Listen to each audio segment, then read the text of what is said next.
السلام علیکم ګران شاګردانو، الله دې وکړي چې روغ جوړ بایاست. راځو د نن سبق ته. د نن سبق چې دغه بیا هم ټینس دی، شپږم ټینس دی، پاسټ کنټینیوس ټینس پیسیو وایس.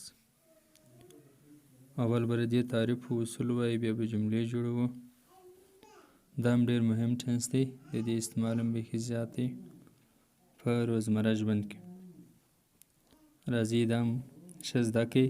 د دې تعریف لا ډېر اسانه دی. کوم کار چې په تېر وخت کې روان ولو، په تېر وخت کې کار روان و، د هغه دپاره موږ دا استعمالوو. اوس راځو د دې اصولو ته.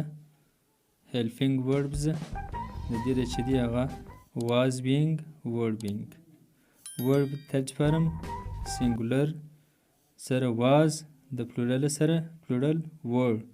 دا اکثره سټوډنټ دا were غلط وایي، ویره وایي. یو بل توري ډېر غلط وایي، هغه هر دی دی هیربل HER. نو دا ور دی، د جمع سره ور استعمالیږي.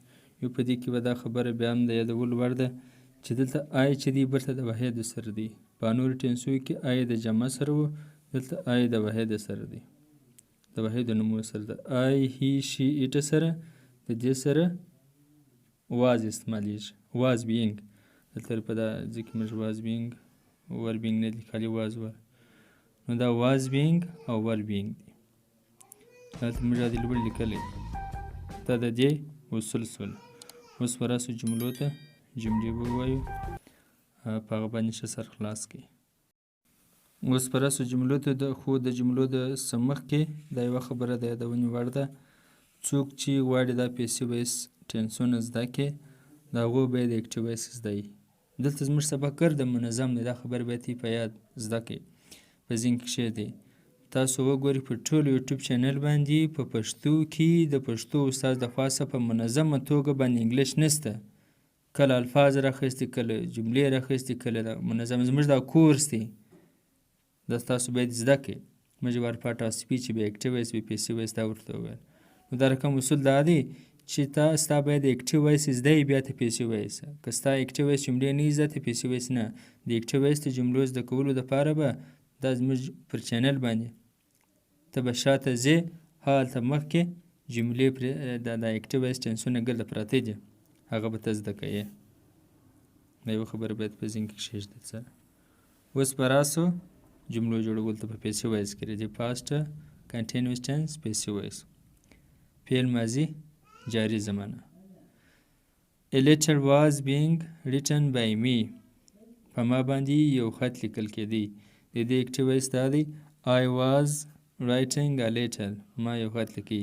پیسیو وایس بیا دا دی A letter was being written by me. په ما باندې یو خط لیکل کېدی. یوه دا بله خبره دلته د ګریمر خبره دغه ضروري ده. هغه دا دی چې د لیټر واز که موږ دا ووایو د لیټر واز بینګ ریټن بای می، هغه بیا یو خاص خط شي. دا د چې راسي هغه یو خاص، ای چې راسي هغه یو عام شي یا ځای یا سړی شي. دا رقم دا چې موږ سره ولیکو واز ا لیټر بینګ ریټن بای می، ای په ما خط لیکل کېدی. ا لیټر واز ناٹ بینګ ریټن بای می، په ما باندې خط نه لیکل کېدی. دا سوالیه او منفي جملې دي. A picture was being made by him. په ده باندې تصویر جوړېدی، په ده باندې تصویر جوړېدی، نه په ده یې جوړېدی.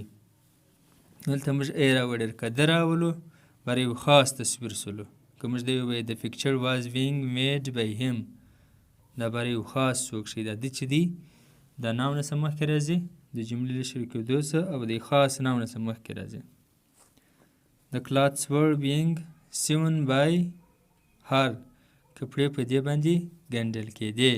د دې دغه دا دی she was sewing the clothes. دا اکټیو وایس ده. پیسې بیا دا A story was being written by Ali. په علي باندې خط کیسه لیکل کېدل. Was the cigarettes being smoked by اسلم. وایا په اسلم سګریټ څکول کېدل. دا یې جمله ده. دا په آخري کې موږ یو جمله درته ایښې ده، نو تاسو ولیکئ، په کمنټ کې راته ترجمه کړئ. مننه در بل سبقه ښې چارې. الله حافظ.